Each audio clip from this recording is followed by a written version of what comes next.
Hi friends. இப்போ உள்ள AI யுகத்தில் நம்ம வாழ்க்கை எல்லாமே ரொம்ப இலகுவாகிடுச்சிங்க. ஆஃபீஸ் ஒர்க்கில் ஆரம்பித்து ஒவ்வொரு டிரான்சாக்ஷனுமே ஜாப் சம்மந்தமாக தினசரி வாழ்க்கை சம்மந்தமான அனைத்து விஷயங்களும் இலகுவாகிவிட்டன.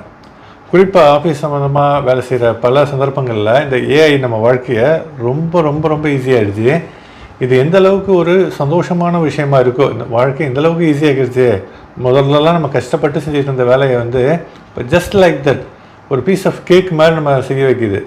இது ஒரு சந்தோஷத்தை கொடுத்தாலும் கூட இன்னொரு புறம் பகிர்ங்கிற ஒரு பயத்தையும் கொடுக்குது. என்ன காரணம்னா, இந்த ஏஐ மேன் பவர் ரிசோர்ஸஸ்க்கு பதிலாக மனித வளத்திற்கு பதிலாக மனிதர்கள் வேலை செய்கிறதுக்கு பதிலாக ஏஐ எல்லா வேலையும் செஞ்சால், உதாரணத்துக்கு 100 பேர் வேலை செய்கிற கம்பெனியில் ஏஐயை வச்சுக்கிட்டு 10 பேர் இருந்தால் போதும், 90 பேர் தேவையில்லைன்னு சொல்வதற்கான வாய்ப்புகள் வந்துவிட்டன. வரப்போகிறது அப்படின்னு நினச்சதை விட ஆல்ரெடி வந்துருச்சு. ஆள் குறைப்பும் பண்ணுறாங்க. நீங்கள் கேட்டிருப்பீங்க, ஆரக்கிள் நிறுவனம், இன்ஃபோசிஸ் நிறுவனம், பல ஐடி நிறுவனங்கள் ஆள் குறைப்பை தொடங்கிவிட்டன. ஏஐயில் இன்வெஸ்ட் பண்ணுறாங்க. ஏஐயில் இன்வெஸ்ட் பண்ணி ஏஐ கண்காணிப்பதற்கான அந்த ரிசோர்ஸஸ், மனித ரிசோர்ஸஸை கம்மியாக வச்சுக்கிட்டு மீதியெல்லாம் ஏஐட்ட கவனிக்கிற மாதிரி வச்சிடுறாங்க ஆக்சுவலாக.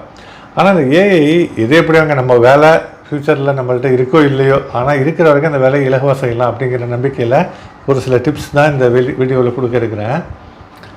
ஃபார் எக்ஸாம்பிள், நீங்கள் ஆஃபீஸில் மகன் வேலை செய்கிறாங்க, ரொம்ப இழுத்து போட்டுட்டு கஷ்டப்பட்டு, உதாரணத்துக்கு ஒரு 4 ரிப்போர்ட் இருக்குது, 5 ரிப்போர்ட் இருக்குது, உங்கள் பாஸ் சொல்லிடுறாரு.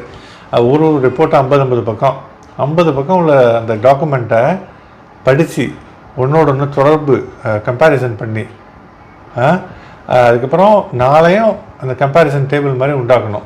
கரெக்டாக இருக்கணும்னு சொல்கிறாங்கன்னா, மேனுவலாக ஏஐ இல்லாதப்ப என்ன செய்வோம், வேர்டு டாக்குமெண்ட்டில் 1 by 1 அல்லது எக்ஸல் டாக்குமெண்ட்டில் 1 by 1 ஸ்க்ரீனில் 4 இதை அடுக்கு ஸ்டாக் பண்ணி அல்லது கேஸ்கேடு பண்ணி 1 by 1 அப்படி விளக்கண்ணி ஊற்றிட்டு மேனுவலாக செய்வோம்.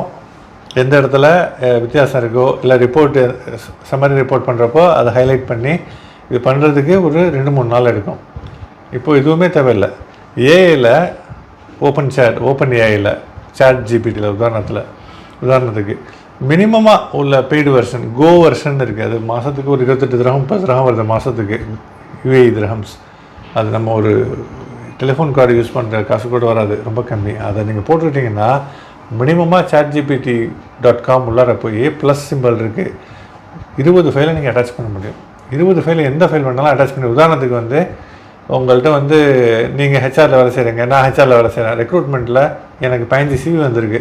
15 சிவியை நான் கம்பேர் பண்ணி ஒரு ரிப்போர்ட்டை ப்ரிப்பேர் பண்ணி மேனேஜ்மெண்ட்டுக்கு அனுப்புகிறா இருந்தால், ஹையரிங் மேனேஜ்மெண்ட்டுக்கு அனுப்புகிறா இருந்தால் எவ்வளோ டைம் எடுக்கும்? 3 மணி நேரம் 4 மணி நேரம் உட்காந்து அதுக்குன்னு ஒரு ரிசோர்ஸ் நான் கொடுக்கணும், வேலை செய்ப்பான்னு. இப்போ 15 சிவியும் அப்லோடு பண்ணி ப்ராம்ப்ட் மட்டும் கொடுக்கணும். இந்த 15 சிவியும் கம்பேர் பண்ணி அவங்களுடைய பேர், experience, current company, current salary எவ்வளோ வாங்குறாரு, எந்த லொக்கேஷனில் இருக்கார், நோட்டீஸ் பீரியட் என்ன, இமெயிலும் அட்டாச் பண்ணிவிடுவேன், சிவியும் அட்டாச் பண்ணிவிடுவேன், ஏஐக்கு வேலை கொடுத்துருவேன். ஏஐ நார்மல் மனிதர்கள் மாதிரி ரொம்ப டைம்லாம் எடுத்துக்காது. ஃப்ராக்ஷன் ஆஃப் செகண்ட் தான். அதிகபட்சமாக போனால் 1 மினிட்டில் தான் வரும். மினிட்டுக்கு லெஸ் தென் மினிட் தான். ரொம்ப குயிக்காக வந்துடுவாங்க. அழகான ஒரு சூப்பரான ப்ரொஃபஷனல் டேபிள் வந்துடும். சிவிஸ் கம்பேரிசன் மட்டும் இல்லைங்க, ரொம்ப கஷ்டமான ஒரு கால்குலேஷன்ஸ் இருக்குது. உதாரணத்துக்கு ஹெச்ஆரில் கிரேடிங் ஸ்ட்ரக்சர்னு சொல்லுவோம், சேலரி ஸ்ட்ரக்சர்னு சொல்லுவோம். ஏகப்பட்ட ஆளோட ரா டேட்டா இருக்குது. எல்லாத்தையும் கொடுத்து இந்த கம்பெனிக்கு இதை வச்சு ஒரு அழகாக ஒரு கிரேடிங் ஸ்ட்ரக்சர் கொடு, அந்த ஸ்ட்ரக்சருக்கு உண்டான என்ன கால்குலேஷன் பேஸ் மெத்தடாலஜி ஃபாலோ பண்ண, எந்த சிஸ்டம் ஃபாலோ பண்ணன்னு சொல்லிட்டு கிளியராக நம்ம ப்ராம்ப்ட் கொடுக்குறதுல இருக்குது. ரபிஷ் அவுட்னு சொல்லுவாங்க. நல்லது கொடுத்தா நல்லது வரும். ஏஐயில் உள்ள மிக முக்கியமான ஸ்கில்ஸ் என்னென்னா, எல்லாத்தையுமே ஏஐ பார்த்துக்கும். ஆனால் அந்த ஏஐயை கையாளக்கூடிய குறைந்தபட்ச ஸ்கில்ஸ், அதுக்கு தான் நிறைய கோர்ஸு ட்ரைனிங்லாம் வச்சுருக்காங்க. ஏஐ பெஸ்ட்டாக எப்படி யூட்டிலைஸ் பண்ணி நம்ம நம்மளுடைய ஒர்க்கை பெஸ்ட்டாக எப்படி கொடுக்கலாம், இந்த மாதிரி நான் சொல்கிறதுலாம் கையில் இருக்கிற எல்லாத்தையுமே ஏஐயில் போடுங்க. ஃபைல் எல்லாமே இருக்குது. கம்பேர் பண்ணுறதுக்கு மேனுவலாக பண்ண வேணாம். நான் சொல்லுவேன், மினிமம் பெய்டு சப்ஸ்கிரிப்ஷன் போடுங்க. மாதம் 30 ரூபா அந்த மாதிரி. நான் அதுதான் வச்சுருக்கேன். ஓகேங்களா? அதை விட அதிகமாக போகலாம். நிறைய பேர் அதிகமாக வச்சுருக்காங்க. ஃப்ரீயே போதும். ஃப்ரீ ஒரு 3-4 ஃபைல் அட்டாச் பண்ண முடியும்னு நினைக்கிறேன். அதிகபட்சமாக எவ்வளோன்னு தெரியல.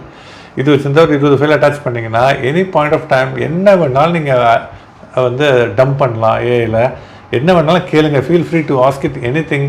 அது நீங்கள் 2-3 நாள், ஒரு வாரம் மாடு மாதிரி செய்ய வேண்டிய, சாரி ஃபார் த மாடு, நம்ம மாடுன்னு நான் சொல்லக்கூடாது, ரொம்ப எக்ஸ்பென்சிவாக செய்ய வேண்டிய வேலையை ரொம்ப ஒரு ஒரு மினிட்ஸில் முடிச்சு கொடுத்துரும்.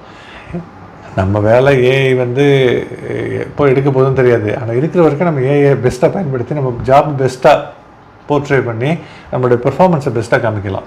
ஓகேங்களா? ஆனால் என்ன தான் ஏஐ இந்த மாதிரி ஓப்பன் ஏஐ ChatGPT அவுட்கம் கொடுத்தாலும் அதையும் ஒருத்தர் ரிவ்யூ பண்ணணுங்க. சமயத்தில் எல்லா டேட்டாவையும் பண்ணுறப்போ ரேண்டம் செக்கிங் நீங்கள் கண்டிப்பாக பண்ணணும். ChatGPT ஓப்பன் ஏஐ எல்லா ஏஐ ரிசோர்ஸஸும் பெஸ்ட்டாக கொடுத்தாலும் தவறுகள் நிகழ வாய்ப்பு உண்டு. அந்த மாதிரி தான் நான் ரிப்போர்ட் பண்ணுறப்போ ரேண்டம் செக்கிங் பண்ணுறப்போ இது இல்லையே நீ ஏன் போட்டிருக்கேன் திருப்பி கேட்குறேன். ஆமாம் மிஸ்டேக் பண்ணிட்டேன், இதை நான் சரி பண்ணிக்கிறேன். ஏஐ கொடுக்கும் ஒரு 90% கரெக்டாக கொடுக்கணும்னு வச்சுக்கோங்களேன். 10% ஹியூமன் எரர் மாதிரி அதிகமான எரர் வராது.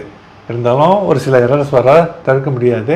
அதை நம்ம கொஞ்சம் டபுள் செக்கிங் ரேண்டம் செக்கிங் பண்ணிக்கிறது நல்லது. ஆர்டிஃபிஷியல் இன்டெலிஜென்ஸ் உலகத்தை இந்த பிரபஞ்சத்தையும் மாற்றிட்டு இருக்குங்க. ஓகேங்களா? நம்ம ஒர்க்கிங் ஸ்டைலை மாற்றிருச்சு, நம்ம ரிப்போர்ட்டிங் ஸ்டைலை மாற்றிருச்சு. அதான் நான் சொல்கிறேன், இந்த சிவி சொல்கிறது, இந்த ரிப்போர்ட்டு, அந்த ரிப்போர்ட்டு உதாரணத்துக்கு நான் அந்த சிவியில் சொன்னாலும் அந்த ரிப்போர்ட்டில் அந்த சிவி வந்து இந்த ஜாப் டிஸ்கிரிப்ஷன் அட்டாச் பண்ணியிருந்தோம். ஒரு 10 சிவிங்க, ஒரு ஜாப் டிஸ்கிரிப்ஷன். எனக்கு வந்து அக்கௌண்டன்ட் தேவை, 10 அக்கௌண்டன்ட் சிவி இருக்குது. அப்போ நான் என்ன பண்ணுறேன், ஜாப் டிஸ்கிரிப்ஷன் அட்டாச் பண்ணுறேன், 10 சிவியும் அட்டாச் பண்ணுறேன். ஓகேங்களா? அந்த கேண்டிடேட் என்ன பண்ணால் இமெயில்ஸையும் அட்டாச் பண்ணுறேன். எல்லாம் வந்து அட்டாச் பண்ணிவிட்டு இது 10 சிவியோடைய 10 பேரோட சிவி, இது 10 பேரோட கம்பேர் பண்ணி நான் கொடுத்துருக்கிற ஜாப் டிஸ்கிரிப்ஷனுக்கு உள்ள மேட்ச் எவ்வளவு, எத்தனை ஸ்ட்ரென்த்து ஸ்கோர் நீ சொல்லணும். 10க்கு இத்தனைனா எத்தனை கொடுப்பேன், 9 ரொம்ப க்ளோசஸ்ட் மேட்ச்சு, 8, 5, 2 சுத்தமாக மேட்ச் இல்லை. இந்த சிவியை நீ வந்து இது பண்ணிக்க ரிவ்யூ கூட பண்ண வேணாம். அந்த அளவுக்கு பண்ணி கொடுக்குது. ரொம்ப ஸ்ட்ராங்கான பவர்ஃபுல்லான அல்காரிதம்ஸ்ங்க ஏஐ. ஏன்னா நம்ம நிறைய பேர் ஏஐ யூஸ் பண்ண நம்ம கொடுக்குற டேட்டாவில் தான் ஏஐ ட்ரெயின் ஆகுது. இந்த வால்யூம் ஆஃப் டேட்டா நம்ம போதும் இல்லை, அதை வச்சு அது பயங்கரமான பேட்டர்ன் ஃபார்ம் பண்ணுது. பயங்கரமான ஒரு ஒரு பேட்டர்ன் அனாலிசிஸ், அந்த ஒரு சின்க்ரனஸாக அது அந்த நியூரான்ஸை பயன்படுத்தி நீங்கள் கேட்குற டக்குன்னு கொடுக்குது. ஸோ அதிகமான வால்யூம்னஸ் டேட்டா நம்ம உலகத்தில் உள்ள அனைவரும் ஏஐக்கு கொடுக்க பயங்கரமாக ட்ரெயின் ஆகிட்டு இருக்கு. கோயிங் ஃபார்வர்டு இது எப்படி போகணும்னு நம்மளால் கணிக்கவே முடியல, இமேஜின் கூட பண்ண முடியல. அன்பிலீவபிளாக இருக்குங்க. அல்ஹம்துலில்லாஹ், சுப்ஹானல்லாஹ். இறைவனுக்கே புகழ் நினைத்தும் இறைவன் மிகப்பெரியவன். இந்த மாதிரியான விஷயங்கள்லாம் இப்படி வரும்னு நம்ம ஜென்ரேஷனில் சாத்தியப்படும்னு நினச்சிருக்கவே மாட்டோம். அப்படி நடந்துகிட்ருக்கு. கோயிங் ஃபார்வர்டு இது எங்கே போகுதுன்னு தெரியல. ஈவன் சூப்பர் கம்ப்யூட்டர், பரம், அந்த இது ராக்கெட் சயின்ஸ், ஸ்பேஸ் கிராஃப்ட், அதெல்லாம் ஏஐயில் வந்து ஜஸ்ட் லைக் தட் போய் அடுத்த பிளானட்டில் நம்ம எப்போ உட்காந்து ஜஸ்ட் லைக் தட் ஒரு டீ காஃபி குடிச்சிக்கிட்டு பூமியிலேருந்து வந்துட்டோம்ல, ஏஐ பாரு எந்த அளவுக்கு கொண்டு வந்துருச்சுன்னு சொல்லிட்டு சொன்னாலும் அதுக்கும் வாய்ப்பு இருக்குங்க. அதுவும் நம்ம வந்து மறுக்கிறதுக்கு இல்லை. நீங்கள் என்ன நினைக்கிறீங்க? கமெண்ட்ஸை ஃபீட்பேக் கமெண்ட்ஸில் பதிவிடுங்க. வீடியோ பிடிச்சிருந்துன்னா கிவ் அ தம்ஸ் அப். சேனலை சப்ஸ்கிரைப் பண்ணுங்கள், யூடியூப்லேயும் ஃபேஸ்புக்லேயும். இது போன்ற நல்ல வீடியோக்களில் நல்ல கண்டென்ட்டோடு சந்திப்போம். அடுத்த வீடியோவில் உங்களை சந்திக்கும் வரை விடைபெறுவது உங்கள் அன்பு சகோதரன் Noorullah. Thank you guys. Have a fantastic evening ahead. Piece.